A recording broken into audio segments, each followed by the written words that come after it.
Assalamualaikum warahmatullahi wabarakatuh. Selamat datang kembali di channelnya Mas Eka nih. Apa kabar para warga sekolah? Semoga dalam keadaan sehat selalu dimanapun para warga sekolah berada nih ya. Sudah hari pertama, mungkin untuk teman-teman yang baru melaksanakan ibadah puasanya hari pertama, kemudian juga untuk teman-teman yang sudah melaksanakan ibadah puasa dari hari Senin kemarin sudah hari kedua nih ya.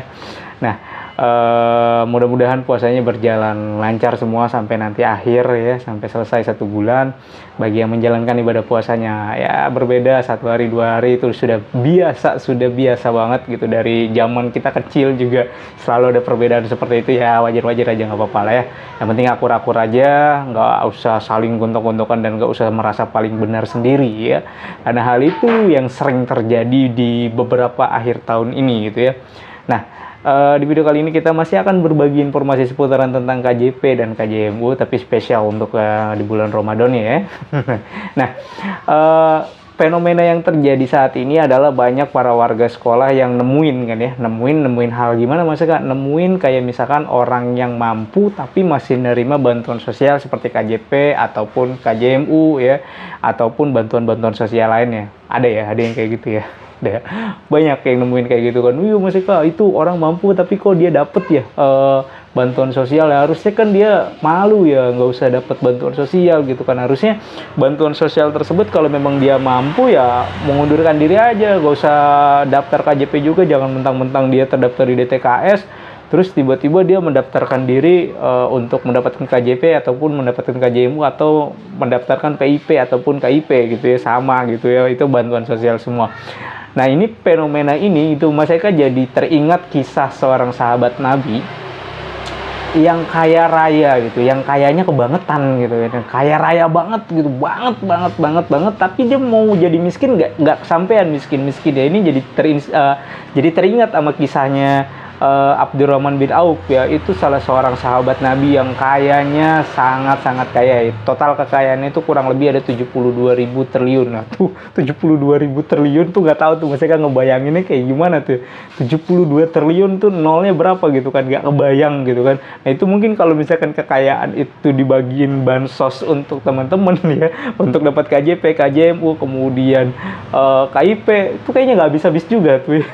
Saking banyak itu kekayaan. Nah, si sahabat Nabi ini Abdurrahman bin Auf ini gitu ya, dia terobsesi untuk jadi miskin. Nah, ini kebalikan dari para warga sekolah yang kaya, yang mampu, justru pengen dapat bantuan sosial seperti orang miskin gitu ya. Harusnya kan pengen ya udah mampu ya jangan ngambil bansos lah gitu kan, justru malah memberi gitu kan.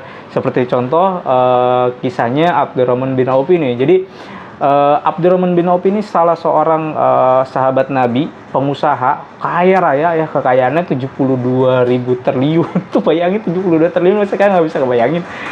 Sampai satu ketika dia mendengar perkataan Nabi bahwa nanti kelak di surga atau di akhirat gitu, di surga atau di akhirat, Abdurrahman bin Auf ini akan terseok-seok dia berjalan gitu kan. Ketika ditanya kenapa terseok-seok, karena saking banyaknya harta, saking lamanya dia dihisap gitu kan, saking kayanya jadi lama dihisapnya dia terseok-seok. Nah, mendengar perkataan Nabi tersebut gitu kan, Abdurrahman bin Auf ini jadi frustasi, jadi orang kaya gitu kan. Aduh, kalau begitu, kalau harta saya memberatkan saya di akhirat nanti, lebih baik saya tidak memiliki apa-apa lah, ya kan. Akhirnya dia coba menghabiskan hartanya atau terobsesi untuk menjadi orang miskin, karena orang miskin itu atau orang yang kurang mampu itu dihisapnya sedikit dan cepat masuk surganya gitu. Karena orang miskin ketika dihisap gitu kan, dia cepat masuk surganya. Sementara Abdurrahman bin Auf ini berpikir bahwa wah, ini harta saya akan banyak membebani saya nanti di akhirat nih gitu kan, akan panjang nih saya nanti dihisapnya. Akhirnya Abdurrahman bin Auf terobsesi untuk menjadi orang kurang mampu gitu, untuk memiskinkan dirinya sendiri gitu kan. Dengan cara apa? Dia sedekahin tuh hartanya ya kan, dia kasih ke fakir miskin ya. Mungkin kalau sekarang tuh namanya bansos, kalau dikasihin tuh ya kan, bantuan berapa ratus dinar, kemudian onta dia sumbangkan, kemudian kuda, bahkan waktu perang itu dia menyumbang paling banyak ya 1.500 unta dia sumbang gitu kan. Terus, tapi nggak habis-habis, malah hartanya semakin banyak. Sampai satu ketika, Abdurrahman bin Auf ini saking frustasinya dia, aduh ya Allah, ini harta ini mau dihabisin, mau bagaimana lagi gitu kan. Sampai satu ketika dia mendengar ada petani kurma yang kurmanya itu busuk semua, bangkrut nih, ya kan? Bukan bangkrut lah, ya pokoknya gagal panen kurma ini gitu kan. Itu satu itu kurmanya busuk semua. Wah, Abdurrahman bin Auf ini berpikir bahwa wah, kalau begitu saya beli aja nih, saya bantu aja nih petani-petani kurma ini dengan cara membeli kurma-kurma busuknya. Siapa yang mau beli kurma busuk juga gitu kan? Nggak bakalan kepulangan juga kan gitu kan. Kalau udah dibeli nggak ada yang bakal kebeli lagi gitu kan. Karena sebelum-sebelumnya setiap dia bersedekah atau membelikan sesuatu itu malah dilipat gandakan lagi gitu kan. Setiap dia kayak misalkan menyumbang 1.500 onta, tiba-tiba nanti ada lagi rezekinya yang masuk ke dia. Nah, dia berpikir, wah kalau saya beli kurma busuk, ya kan, siapa yang mau beli? Ya berarti kan duit saya udah aman, dikeluarkan aja, nggak mungkin balik modal ataupun nggak mungkin ada yang mengganti gitu kan. Dia berpikir seperti itu. Ah, ini aman nih kayaknya nih. Dibelilah tuh kurma-kurma busuknya dari semua petani yang gagal panen kurma tersebut. Dibeli semua, ya kan, beli semua sampai habis. Kalau mungkin sekarang ratusan miliar gitu ya, habis deh kan. Wah, seneng dia, wah kekayaannya menurun sedikit gitu kan. Walaupun kekayaannya menurun sedikit, dia seneng banget dia kan, seneng nih kan. Hartanya sudah berkurang sedikit karena akan mengurangi nanti pada saat dia hisap di akhirat. Dia berpikir seperti itu, merujuk pada perkataan Rasulullah SAW yang berkata bahwa Abdurrahman bin Auf ini nanti akan terseok-seok pada saat di akhirat ya, mau masuk surga jalannya, karena saking beratnya harta yang dipikul gitu kan. Beban yang dipikul 72.000 triliun, itu belum aset-aset yang lain gitu ya, itu saking banyaknya. Nah akhirnya dibelilah, singkat cerita dibelilah nih kurma-kurma busuk ini oleh Abdurrahman bin Auf. Sini saya beli, berapa? 1.500 wahai saudagar gitu kan. Tapi nggak mau, ya ini saya bayar 2 kali lipat gitu kan, bukan 3 kali lipat. Jadi misalkan dijual 1.000, dibayar 3.000, ini saya bayar 3.000, ya kan. Wah, terus ini dibawa kemanain? Kirim ke saya, kirim. Wah, dikirim semua, dibeli ya kan, kurma-kurma busuk ini semua dibeli dia kan sama Abdurrahman bin Auf.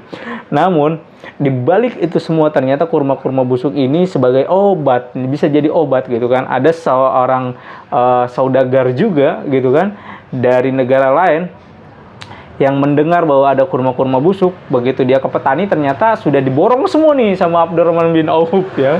Diborong semua, udah tidak ada tersisa lagi kurma busuk di petani-petani itu gitu kan. Yang gagal panen itu udah gak ada lagi, semuanya sudah diborong semua sama Abdurrahman bin Auf.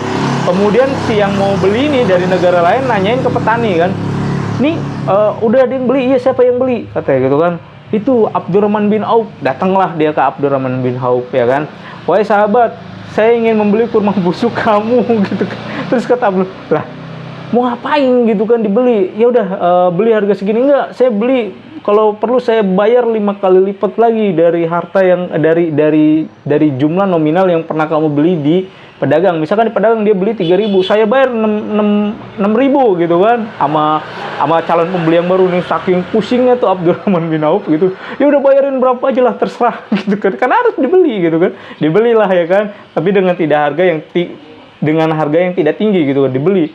Abdurrahman Auf pusing lagi gitu kan, udah ngeluarin seperti itu tapi hartanya balik lagi. Dia kaya raya pengen banget miskin. Nah, yang terjadi fenomena saat ini adalah kebalikannya ya. Banyak orang-orang yang mampu, banyak orang-orang yang kaya justru bukan dia berbagi, bukan dia ingin mengurangi hartanya gitu kan, malah justru memanfaatkan kesempatannya gitu kan, menganggap dirinya itu kaya tapi berperilaku seperti orang miskin gitu, berperilaku orang susah gitu kan, mengemis-ngemis, meminta-minta bantuan sosial ke negara gitu kan, yang padahal bukan peruntukannya gitu kan. Dia tahu kalau dia mampu, dia tahu kalau dia itu di atas rata-rata, tapi dia tetap meminta. Apa nggak malu ya? Abdurrahman bin Auf yang sahabat Nabi, yang kaya raya seperti itu aja pengen menjadi orang yang kurang mampu, orang miskin lah gitu kan. Hartanya nggak pengen banyak-banyak gitu, tapi justru malah hartanya semakin bertambah gitu kan. Saking bersedekah terus, kemudian udah pengen di jalan aja gitu kan, hartanya pengen dibelanjakan di jalan Allah Subhanahu wa taala gitu kan, disumbangin, diapain segala macam, tapi nggak habis-habis. Nah, fenomena yang terjadi saat ini justru orang dari yang mampu berpura-pura untuk tidak mampu gitu kan. Berpura-pura tidak mampunya ini bukan menyumbang, bukan berbagi, justru malah mengambil haknya orang yang tidak mampu. Nanti kalau misalkan jadi kenyataan gimana? Ya, jadi kenyataan benar-benar kurang mampu, jatuh ekonominya, kebalik, doanya terkabul gitu ya. Jadi ya untuk para warga sekolah yang memang merasa mampu ya, yang merasa mampu ya, ya janganlah mengambil bantuan sosial seperti KJP ataupun KJMU-nya yang memang diperuntukkan untuk teman-teman yang memang kurang mampu gitu kan. Jangan merasa, oh ini mah duit negara, lu repot-repot banget sih lu Eka, ngapain ngatur-ngatur hidup orang gitu kan. Iya memang ya kan duit negara gitu kan, tapi ngelihatnya itu gemes gitu kan. Gemes gimana? Gemes yang harusnya dapat tapi nggak dapat, sementara ini yang masih mampu gitu kan dia dapat. Kayak contoh gitu ya, orang yang memiliki kendaraan roda 4 atau roda 2 lah gitu kan, dia masih dapat, sementara orang yang nggak memiliki kendaraan dia nggak dapat, kan miris gitu. Terus orang yang rumahnya tinggalnya enak, di dalamnya ada AC, dia nyaman di dalam gitu kan, bisa makan sehari 3 kali, dia dapat bantuan, sementara ada orang atau ada warga sekolah yang rumahnya di kolong jembatan gitu kan, dia sulit untuk mendapatkan makan. Ya makan sehari 2 kali atau sehari 1 kali itu udah alhamdulillah, malah nggak dapet gitu. Nah ini yang miris gitu. Harusnya yang seperti yang sudah mampu itu wah, nyadar diri lah, berkaca pada Abdurrahman bin Auf gitu ya. Insya Allah kalau misalkan kalian berbagi, kalian gak akan pernah habis hartanya, justru akan bertambah. Tapi kalau kalian seperti ini, artinya kalian kupur nikmat gitu kan, tidak mensyukuri apa yang sudah kalian miliki, malah justru kalian merasa kurang. Pada akhirnya nanti harta kalian akan habis, ketika nanti diijabah, dijawab, ya doa-doa kalian ingin menjadi orang kurang mampu, ya kalian rasakan sendiri nanti pada akhirnya. Mungkin itu aja, mudah-mudahan cerita dari Abdurrahman bin Auf ini bisa menginspirasi para warga sekolah semua bahwa orang yang kaya raya seperti itu pun ingin menjadi kurang mampu dengan cara bersedekah, malah justru ditambah lagi kekayaannya. Mudah-mudahan para warga sekolah juga yang kurang mampu gitu kan, dengan cara bersedekah insya Allah nanti dijadikan mampu. Dan jangan berharap untuk terus-terusan dapat bansos lah, atau jangan berharap terus-terusan menerima bantuan dari pemerintah gitu kan. Kalau bisa kita yang ngasih bantuan gitu, kita yang ngasih bantuan tetangga kita, saudara-saudara kita, teman-teman kita terdekat kita yang kurang mampu, kalau bisa kita yang bagi gitu kan. Nggak perlu nunggu dari negara gitu kan, negara membagi gitu kan, kita juga harus berbagi gitu kan. Agar apa? Agar teman-teman di sekeliling kita juga hidupnya tidak semiris yang kita bayangin gitu kan. Nah kalau misalkan semuanya berpikiran pengen diminta, pengen dibagi atau pengen diberi, ya nanti kapan ininya, kapan majunya gitu ya. Terus-terusan aja menjadi pengemis, meminta-minta seolah-olah kurang mampu, padahal dia mampu gitu ya. Oke, mungkin masih rasa cukup. Sampai jumpa di konten berikutnya. Wassalamualaikum warahmatullahi wabarakatuh.